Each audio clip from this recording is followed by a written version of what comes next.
Welcome to Pulse, today's hotel, restaurant, and bar industry news. A deep dive from HRB Universal, navigating your industry. With insights from leaders. 18,000 patients linked to a massive cyclospora outbreak, while 42% of restaurants reported zero profitability last year. Wow. I mean, the pressure cooker has officially reached a boiling point. Welcome to Pulse Today's Hotel, Restaurant, and Bar Industry News Deep Dive, brought to you by HRB Universal. We are delivering the critical updates, trend analyses, and operational intelligence you need to stay ahead in hospitality. It really is a pressure cooker out there right now. I mean, we are looking at an industry that is at an absolute critical pivot point. Yeah. The sources we're unpacking today, they reveal that execution and, foundational technology, they're no longer just optional upgrades for the top tier. They are quite literally matters of survival. Oh, completely.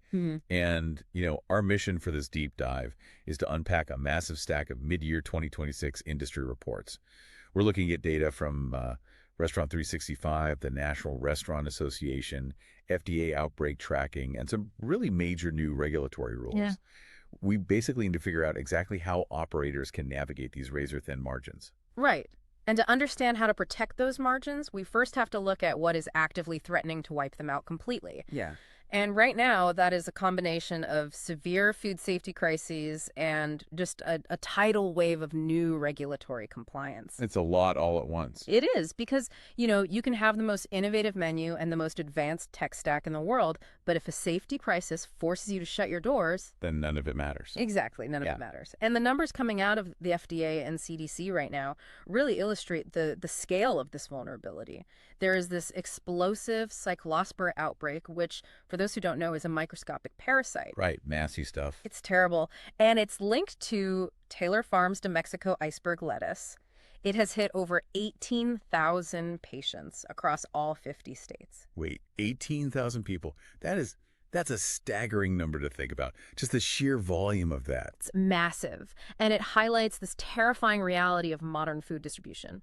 The velocity of our supply chain means that a single tainted harvest in Mexico, it can be sitting on plates in 50 different states within 48 hours. Wow. The exposure radius is instant.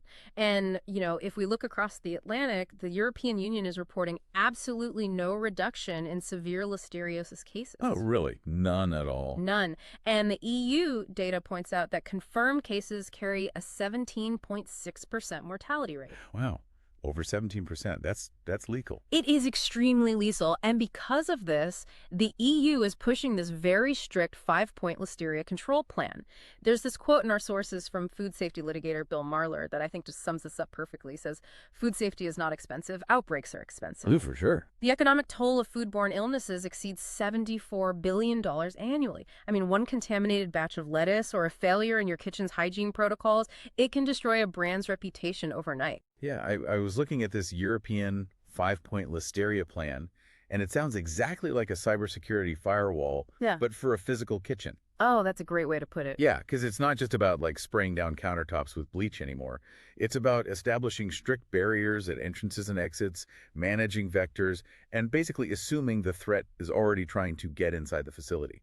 That is a highly accurate way to look at it, a cybersecurity firewall for the kitchen. Because what the European hygienic engineering approach tells us is that traditional hazard analysis and critical control points, or HACCP, they aren't always enough to catch environmental pathogens like listeria. Right. The 5 points function just like network security. So first, you prevent entry using physical barriers. Like sanitizing footbaths. Exactly. Foot bath or air pressure gradients that stop pathogens from ever crossing the threshold in the first place. Okay, got it. Second, you eliminate harborage. In kitchen terms, that means fixing the cracked floors or, poorly designed equipment where water pools and bacteria breed. Right, because if the bacteria doesn't have a place to hide, it can't multiply. Precisely. Third is limiting vectors, which means stopping the cross-contamination between raw ingredients, people moving around, and waste disposal. Which is so hard in a busy kitchen. It's incredibly hard. And fourth, designing a cleaning program that actually flushes the pathogen out rather than just moving it around with a mop. Ugh, the dreaded dirty mop water. Exactly. And fifth, verifying everything with environmental monitoring. Which really means shifting our mindset entirely, doesn't it? Like, Yeah. we aren't just swabbing the food itself anymore. We have to be actively swabbing the drains, the HVAC vents, the machinery. Yeah, you shift from just cleaning surfaces to actively seeking and destroying the pathogen in the environment before it ever has a chance to touch the food on the prep table. That is intense. It is. So for any operator listening, the immediate actionable move is to audit your supply chains for recalled produce right now. If you serve iceberg lettuce, you need to know the exact farm it came from yesterday. And then you have to assess your building's physical infrastructure to eliminate those harborage points. And the pressure on the physical kitchen environment, it doesn't stop at pathogens either. The regulatory squeeze is tightening on multiple fronts. Oh, absolutely. OSHA is currently proposing mandatory paid breaks and training based purely on kitchen temperatures. Yeah, this is a big one. I mean, if you've ever worked a busy line on a Friday night in July, you know those kitchens get incredibly hot. Now, operators might be federally required to implement new observation systems and give paid breaks strictly based on what the thermometer says. And that introduces a whole new layer of operational complexity, like Yeah. who is monitoring the thermometer? Right. How do you cycle cooks off the line for a paid break during a dinner rush without totally crashing your ticket times? You don't. It's a nightmare. It really is. But that's just the labor side. We also have new sourcing transparency rules hitting the industry. The Georgia Restaurant Association is warning operators about a new Georgia shrimp labeling law. Oh, yeah, I saw that. By January 2027, restaurants have to provide strict disclosures about where their shrimp is sourced, either directly on the menu or on highly visible placards. Which means reprinting everything. Exactly. Yeah. And zooming out to a macroeconomic scale, the U.S. Trade Representative just finalized a 25% tariff on kitchen equipment and steel. So an operator is looking at a 25% premium just to buy a basic prep table or, replace a failing walk-in cooler. Yeah. If we look at this regulatory environment objectively, the reality on the ground is that operators are facing significantly higher capital costs just to keep their doors open. Yeah. Between the tariffs on equipment, the physical upgrades needed to meet the new food safety firewalls we talked about, Yeah. and preparing for tighter scrutiny on workplace heat conditions, the financial barrier to entry is just skyrocketing. But there have been a couple of legal reprieves recently that give operators a bit of a lifeline, right? Yeah. At least in terms of labor management. Yes, thankfully. There are two major court decisions that operators really need to leverage right now. First, the 2023 Joint Employer Rule, which was highly restrictive regarding franchise liabilities, that was dismissed by a federal judge. Okay, that's huge for franchisees. It's massive. And second, the Department of Labor's 802-2030 dual jobs rule regarding tip credits was vacated by a federal appeals court. Let's break down how that 802-2030 rule actually impacted the floor, because it was pretty convoluted. It was incredibly complicated. That rule dictated exactly how much time a tipped employee could spend on non-tipped side work before the employer had to pay the full minimum wage. Right. It meant a manager basically had to walk around with a stopwatch. If a server spent 21% of their shift rolling silverware or refilling ketchup bottles, the restaurant was in violation. Which is just, how do you even track that during a rush? You can't. By vacating that rule, it removes an immense amount of administrative friction. Managers can deploy their front-of-house labor dynamically based on what the shift actually needs, without fear of a compliance audit over side work minutes. So the move right now is to take advantage of that operational flexibility, but absolutely not drop the ball on the sourcing side. Like, operators need to be updating all their menus and signage to comply with upcoming sourcing laws, like that Georgia shrimp mandate right now. Yes. You want to get that done before the education phase ends and the heavy fines begin. Because honestly, operators can't afford any more hits to the bottom line. No, they can't. Because when operators are forced to spend massive capital on new safety infrastructure, 25% equipment tariffs and potential fines, they have to recover those costs somewhere. Right. And historically, that has meant raising menu prices. Which brings us to the wall the industry just hit. When we look at the market trends, fast food is no longer viewed by consumers as affordable. It's really not. The National Restaurant Association projects $1.55 trillion in 2026 sales, which, sounds fantastic on paper, a 4.8% increase. But real inflation-adjusted growth is only 1.3%. The underlying mechanics of that growth are what operators need to pay attention to. That top-line revenue growth is being driven almost entirely by previous menu pricing hikes, not by an increase in guest traffic. Oh. And operators are hitting a hard ceiling.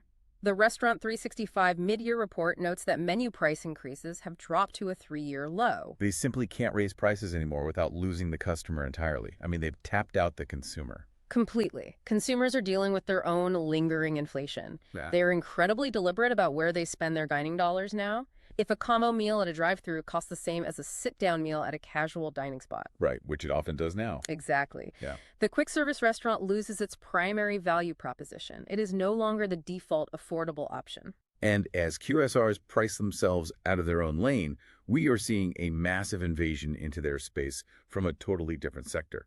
Analysts are calling it the food-venience revolution. Food-venience. I love that term. It's so good. Convenience stores are aggressively stealing market share.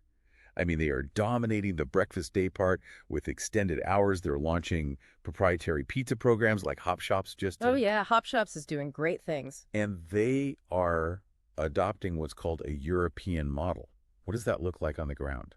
Well, the European model fundamentally changes what a convenience store even is. If you look at brands like Shell Cafe or Rusty Lantern, they aren't just selling gasoline, lottery tickets, and candy bars anymore. Right. They are building boutique environments. They are investing in premium Wi-Fi, comfortable lounge seating, made-to-order barista coffee, and in some locations, full bars. A full bar at a gas station. Yes. They are actively positioning themselves as a third place for Gen Z to hang out, work, and eat.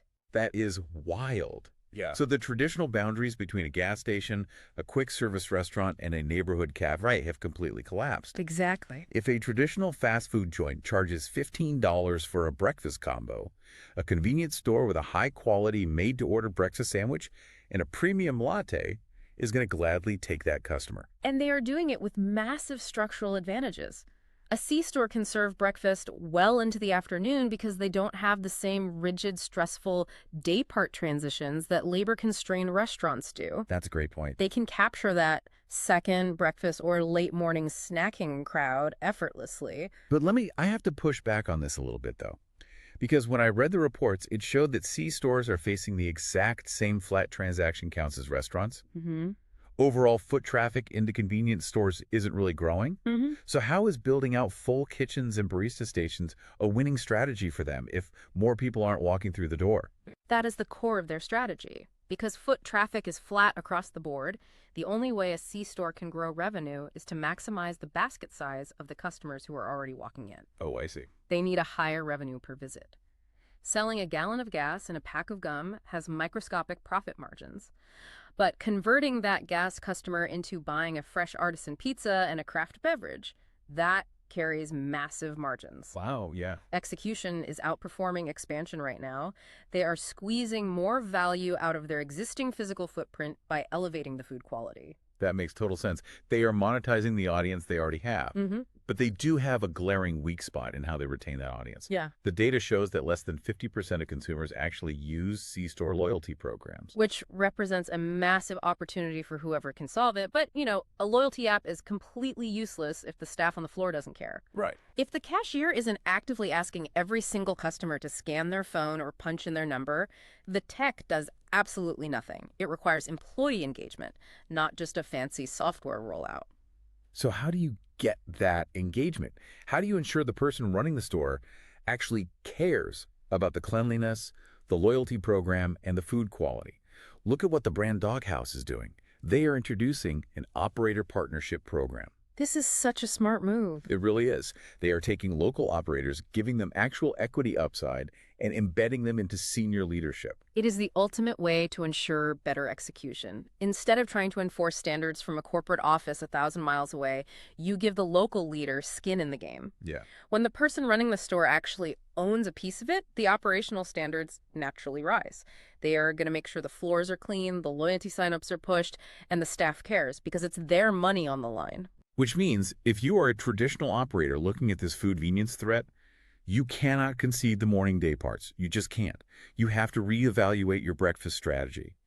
If labor constraints make switching over from breakfast to lunch difficult, find operational workarounds to extend those morning hours. Absolutely. You can't let the gas station down the street steal your second breakfast crowd. just because you arbitrarily stop serving eggs at 10:30 a.m. And you have to actively engage your staff to convert that 50% of customers who are currently ignoring your rewards program. Consistency and connection are what consumers reward right now. But how do restaurants maintain that consistency and connection when they have no money to spend? I mean, this brings us to the most critical reality we have to face today: the profitability crisis and the AI lifeline. Yeah, this is the big one. The Restaurant 365 report has a statistic that is genuinely alarming.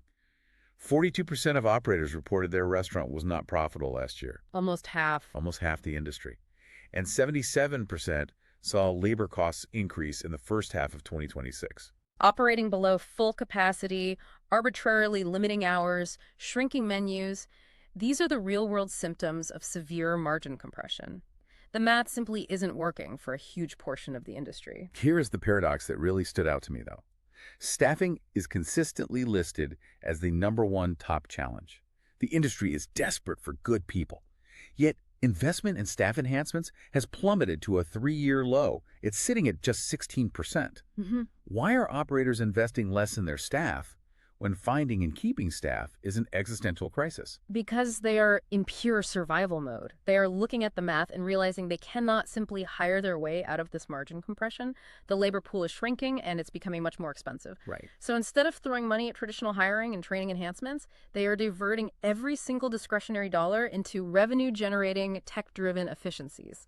Specifically, they are investing heavily in what analysts are calling agentic AI. Let's clarify what agentic AI actually looks like in a restaurant, because I think people get the wrong idea. Right. We aren't talking about a robot with arms flipping burgers on the grill, right? Not at all. We are talking about invisible back-of-house software. It's AI that runs predictive labor scheduling. Okay, so how does that work? It analyzes localized weather patterns, traffic data, local events, and historical sales data to tell a manager exactly how many prep cooks they need on a rainy Tuesday in November. Wow. It's AI that runs hyper-accurate inventory forecasting to reduce food waste before the ingredients are even ordered. And the adoption rate for this is explosive. According to the data, 69% of operators are now actively using or piloting AI for back-office reporting. That is up from just 25% at the start of the year. That's a near threefold increase in 6 months. It's crazy. And 61% of those users report actively reduced labor costs. It has transitioned from a shiny new novelty to an absolute necessity. You use the AI to handle the brutal, complex logistics, the schedule building, and the inventory tracking. We are seeing massive platform transformations at the enterprise level to support exactly this. Marriott is overhauling their entire global tech stack right now. They are deploying Shiji's Emphasis Cloud POS and 7 rooms globally. And the key here is that they are connecting their dining data directly to their loyalty profiling. This is brilliant. Marriott isn't just buying a new point-of-sale system. They are building a unified ecosystem. They want a single, uninterrupted view of the customer. Right. Imagine a guest orders a very specific, customized cocktail at a W hotel in Dubai. Because the systems are integrated, that POS talks to the global loyalty system. So when that same guest checks into a Ritz-Carlton in Miami 6 months later, the bartender already knows their preferences. It completely removes the friction from the guest experience. That is so cool, and having that level of integration is the only way to survive the modern digital acquisition game. Our sources included a Marketo guide on digital advertising, and the numbers are just wild. Today's buyer consumes 9.8 hours of digital media daily. Almost 10 hours. Yeah. They are exposed to over 5,000 brands a day. But only 12 of those ads actually make a lasting impression. 12 out of 5,000. That is the definition of attention scarcity. Seriously. What the Marketo Guide emphasizes is that you cannot advertise in a silo anymore. Your buyer expects a continuous, seamless conversation. If they look at a menu item on their phone while on their lunch break, they expect the ad they see later that night on social media to reflect that specific interest. Right, it can't just be generic. Exactly. This is where cross-channel digital advertising becomes vital. You use behavioral data, those digital cookies, to create a unified persona and nurture that potential guest across search, display, and social platforms. But I have to ask a critical question here, though. With all this talk of agentic AI managing our schedules and digital ads targeting cookied users across multiple devices tracking their every click, aren't we risking losing the human element of hospitality? This is a fair point. Doesn't this make the whole industry feel cold, algorithmic, and, I don't know, a little dystopian? That is a very valid fear. But the most successful operators are using this technology to achieve the exact opposite. The industry is calling it superhuman hospitality. Superhuman hospitality. Yes. By letting the AI handle the spreadsheets, the inventory math, and the hyper-targeted digital ad buying, you remove the administrative friction from the human workers. Oh, I see. Think about a restaurant manager. Instead of being stuck in the back office fighting with an Excel scheduling template for 4 hours, they are out on the floor. Right, talking to tables. Exactly. The AI handles the cold logistics so the humans can actually look the guest in the eye, read the room, and build an emotional connection. Superhuman hospitality. Huh. Let the machines do the math so the humans can do the hosting. Precisely. Which means operators need to stop treating technology as a siloed experiment. You can't have a POS system that doesn't talk to your loyalty app, which doesn't talk to your inventory software. You have to integrate them into one foundational platform to gain that single view of the customer. Yes, 100%. And from there, you use that data for cross-channel digital advertising to create a seamless conversation with potential guests. Don't just blast generic ads. Make sure the messaging matches the specific platform and the audience persona. If 42% of the industry is unprofitable, the old way of doing things using whiteboards, spreadsheets, and intuition is officially dead. Adopting back-of-house AI for inventory forecasting and predictive labor scheduling is the fastest way to immediately reduce food waste and optimize your labor deployment in a high-cost environment. Definitely. The operators who embrace this tech-enabled, highly disciplined operational model are the ones who will thrive. Well, we've covered a massive amount of ground today. We started with the severe physical realities of pathogen control and regulatory compliance, moved into the blurring lines and high-stakes battle between convenience stores and traditional restaurants, and finished with the digital revolution of back-office AI and cross-channel marketing. It all points to an industry that is demanding absolute precision from its operators. There is no more margin for error, but there is incredible opportunity for those who can execute with that precision.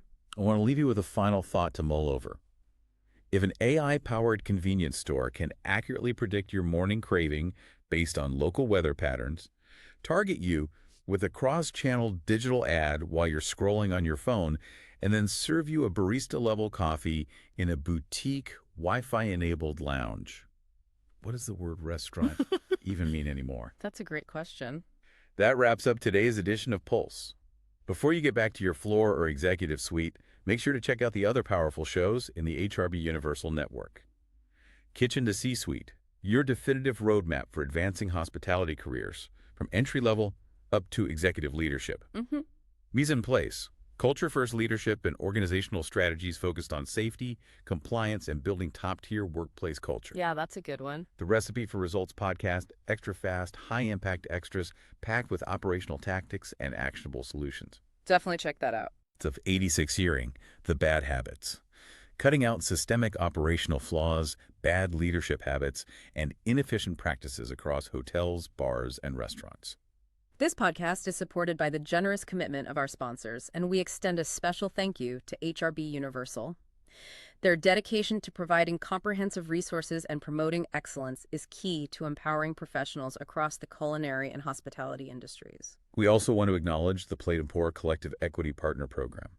This initiative exemplifies a true commitment to fostering shared success and equitable growth within the food and beverage sector, helping entrepreneurs build a more inclusive and thriving future. The journey to the C-suite is fueled by innovation, relentless dedication, and the right network. We encourage you to engage with the resources and support offered by our sponsors. For details on how to connect with HRB Universal and the Plate and Pour Collective Equity Partner Program, visit hrbuni.com or search HRB Universal online.